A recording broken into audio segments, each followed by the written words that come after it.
مزید اچھی ویڈیو دیکھنے کے لیے سبسکرائب کیجیے I D T V channel کو، اور سب سے پہلے ویڈیو دیکھنے کے لیے بیل آئیکن پر کلک ضرور کیجیے۔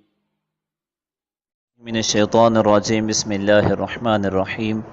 السلام علیکم ناظرین، آپ دیکھ رہے ہیں آئی ڈی ٹی وی، اور میرا آج کا موضوع ہے کفار کا وفد بارگاہ رسالت میں۔ ایک مرتبہ سرداران قریش حرم کعبہ میں بیٹھے ہوئے یہ سوچنے لگے کہ آخر اتنی تکالیف اور سختیاں برداشت کرنے کے باوجود محمد صلی اللہ علیہ وسلم اپنی تبلیغ کیوں بند نہیں کرتے؟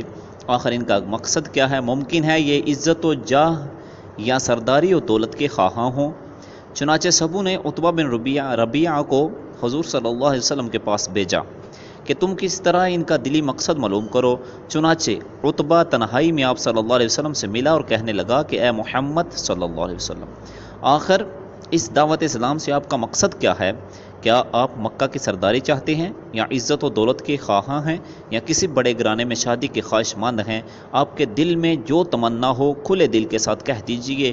میں اس کی ضمانت لیتا ہوں کہ اگر آپ دعوت اسلام سے باز آ جائیں تو پورا مکہ آپ کے زیر فرمان ہو جائے گا اور آپ کی ہر خواہش اور تمنا پوری کر دی جائے گی۔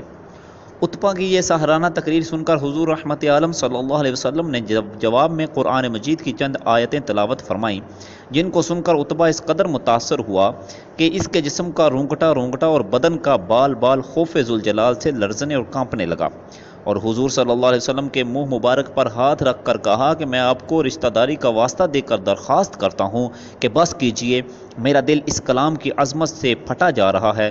عتبہ بارگاہ رسالت سے واپس ہوا، مگر اس کے دل کی دنیا میں ایک نیا انقلاب رونما ہو چکا تھا۔ عتبہ ایک بڑا ہی ساحر البیان، خطیب اور انتہائی فصیح و بلیغ آدمی تھا۔ اس نے واپسی لوٹ کر سرداران قریش سے کہا کہ محمد صلی اللہ علیہ وسلم جو کلام پیش کرتے ہیں وہ نہ جادو ہے، نہ کہانت اور نہ شاعری، بلکہ وہ کوئی اور ہی چیز ہے۔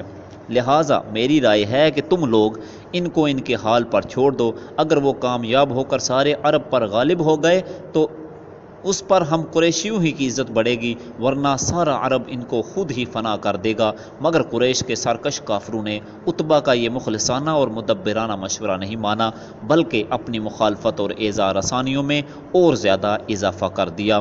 اللہ رب العزت جل جلالہ ہمیں نبی پاک صاحب الاولاق صلی اللہ علیہ وسلم کی سیرت کو پڑھنے اور اس کو سمجھ کر اس پر عمل پیرا ہونے کی توفیق عطا فرمائے۔ وآخر دعوانا الحمدللہ رب العالمین۔